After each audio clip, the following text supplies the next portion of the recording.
Mike Johnson's finally getting challenged a little bit on his rhetoric, among with a couple other Republicans, specifically their rhetoric on how they're taking people's Medicare, health care, and also with this now government shutdown that's happening, the battle over whose fault it is and the debate over what it is the Democrats want. The Democratic proposal is designed to prevent millions of Americans from losing their health insurance, losing Medicaid coverage, or paying higher health care premiums.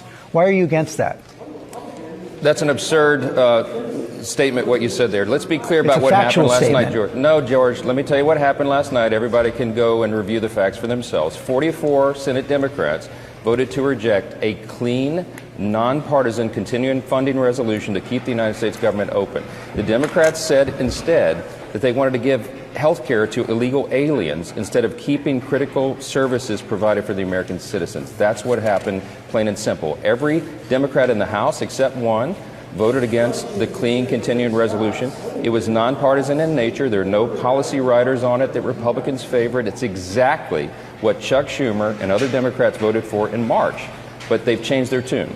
They changed their tune because Chuck Schumer is having political problems right now. That's just a simple fact, and everybody knows it. He's trying to outrun the far left portion of his base, so he's decided to inflict pain on the American people. Here are that's facts. The reality of what we're facing. Here are the facts. The proposal does not provide health care for illegal immigrants.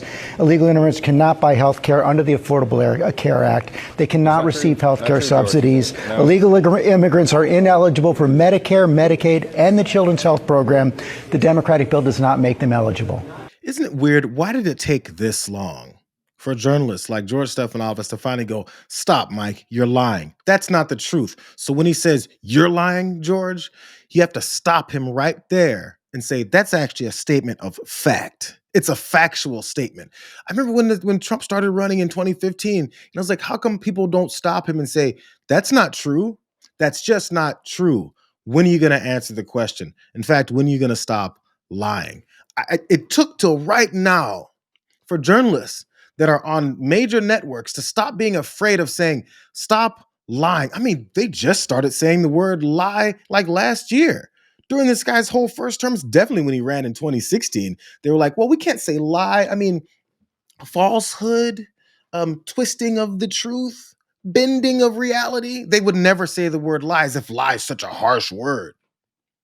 So Mike Johnson also went on CNN. He's talking to Dana Bash. You mentioned $1.5 trillion. $1 trillion of that is to reverse Medicaid cuts that you put in the big, beautiful bill. Medicaid reforms, not cuts. Well, now don't take my word for it. It's less spending. Don't take my word for it. You can call it what you want. The CBO, Congressional Budget Office, which everybody cites and CNN does all the time as the neutral arbiter of all these things, they came out with a report on August 25th, just several weeks back, and they said, you know what happened in that big, beautiful bill, this is what we project. It's going to save Medicaid. It's going to strengthen Medicaid. Why?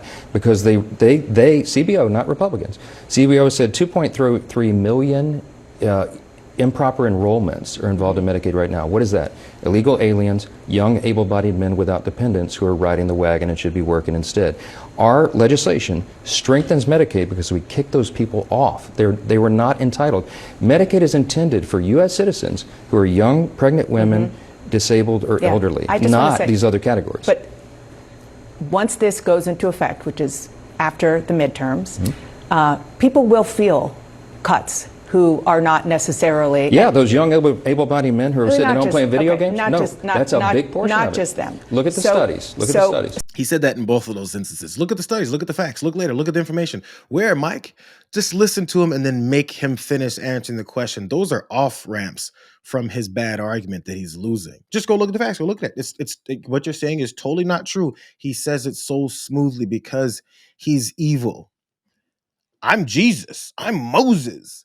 But everything he says is so based in his, like, Donald Trump's reality that as soon as someone challenges on him, he just goes off saying, well, maybe they can read the facts.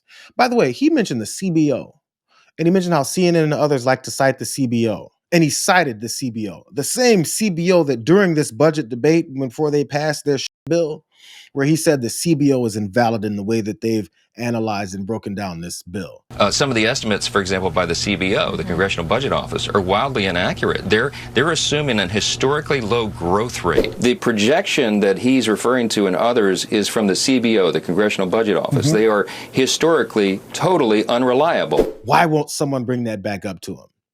You're like, Mike, you're throwing the CBO at me. So why is it that you're now in favor of the CBO when previously you said that you were against the CBO, which while at the same time right now you just said that we use it as if it shouldn't be used? Which one is it, you fucking liar?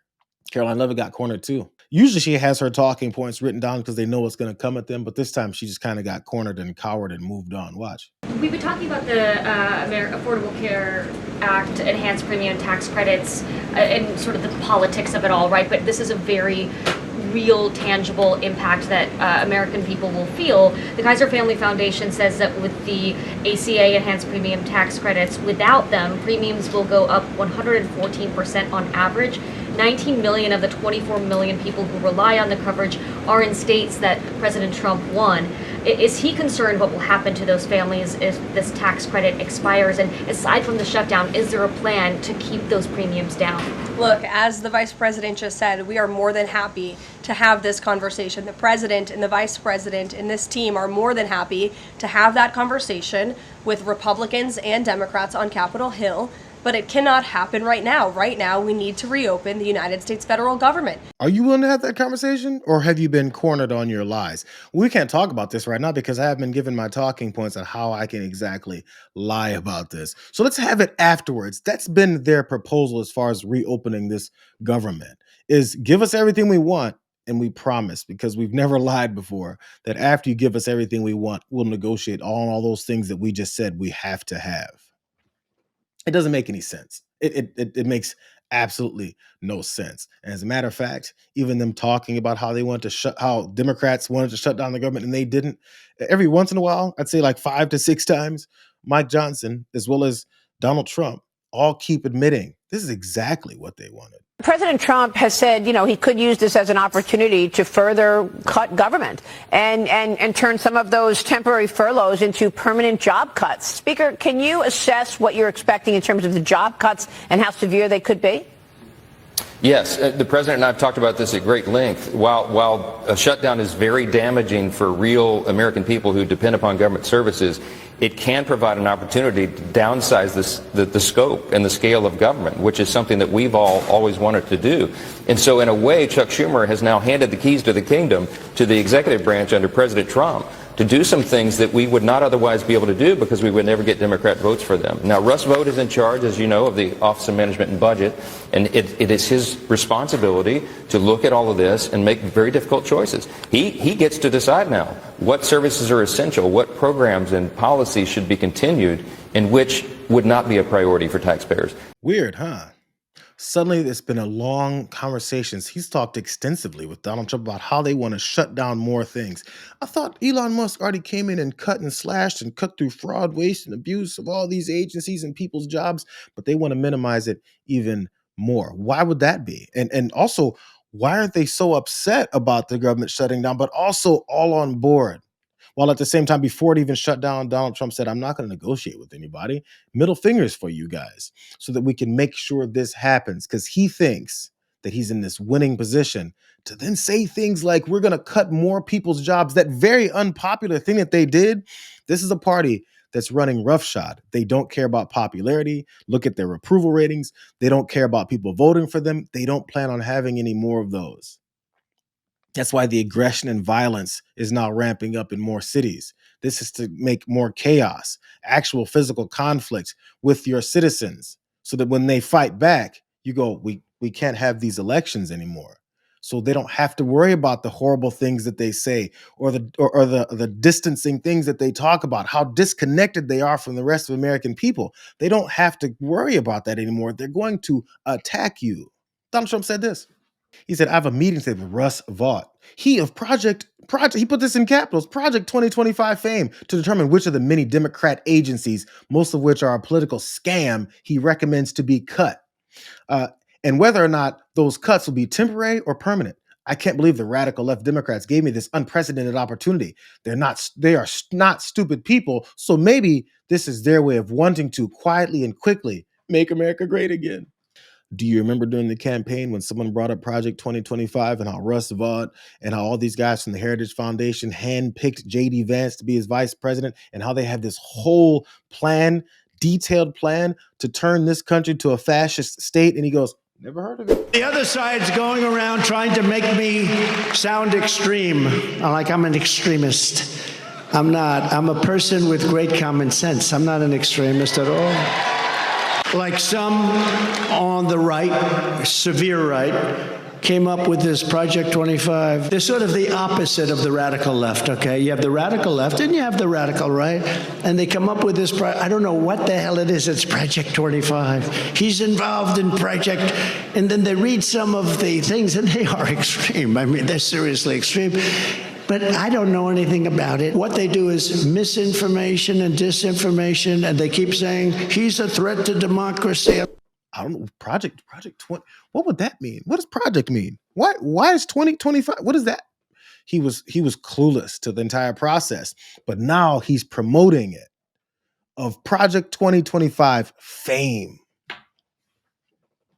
He's tossing middle fingers at the country, and he doesn't care how you react, because if you react badly, he's already got guns pointed at your face. Speaking of which, here's Mike Johnson trying to cover for that. The president also said at the Pentagon yesterday that he wants American cities to be used as training grounds for the American military. Is this the highest and best use of the U.S. military, and is this the right way to train them? I don't serve in the Pentagon. I run the House of Representatives. And what we need to be talking about today is real harm that the American people are going to feel because of what Chuck Schumer is doing. Let me tell you what's going to be heard today. Well, hold on a second. As Speaker of the House, do you answer the question? As Speaker of the House, do you believe it's appropriate to use American cities as training grounds for the U.S. military, calling those people in the American cities the enemy within? I'm asking you, as Speaker of the House, do you think that's appropriate? I'm not going to comment on your characterization of what the president said. I didn't get to see that speech because I was a little busy yesterday.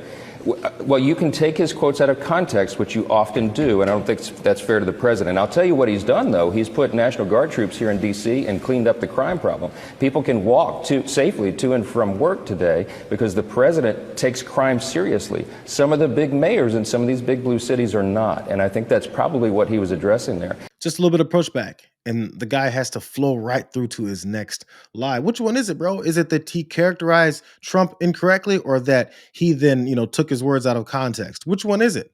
Because he keeps shifting his argument as soon as someone finally blows it up. More factually based questions and no more desire to let them just steamroll it, change the subject, which he tried to do immediately to then talk about this. I want to talk about this government shutdown, which leads to the back end of this. But what we need to talk about right now, speaking of troops, is that they won't be paid right now because the Democrats are playing political games. FEMA is not going to be provided. FEMA services will not be provided that the government is now shut down. If you have flood insurance that you need to renew before the hurricanes come on, you can't do that right now. We have critical medical services for veterans and their families.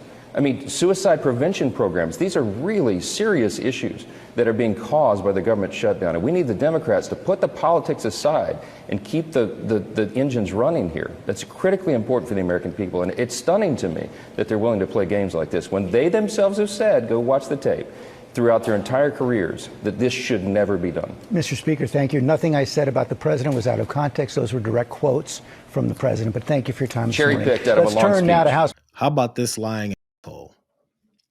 He's talking about FEMA, medical services for veterans, suicide prevention issues, housing support. You mean all those things that they were bragging about from the very beginning of this administration coming in? How Donald Trump said he's going to hold on to FEMA services and how he's going to only dole it out to certain people who kiss his ass? How he put a new head of FEMA in, and he had this barking a diatribe about how everything is under his power and he gets to do whatever he wants with it? And how people died because in hurricane ravaged areas and flooding went down and they didn't give a damn about it. Are you talking about cutting those funds like he did? Or maybe how he said medical services for veterans, how they've fired veterans from those services, how they've cut down their medical care, all the things they've done to veterans. And the worst part was the suicide prevention hotlines. You mean that suicide prevention hotline that they cut down and made sure that any trans folks, kids, that were maybe calling in and needed some support, how they eliminated that? Don't listen to these liars. They don't care. Like straight-faced liars. They promoted how they cut all these things. Now it's the Democrats' fault for shutting down the government. Now all these services aren't going to be fulfilled. You mean the services that you already cut? They think you're that stupid.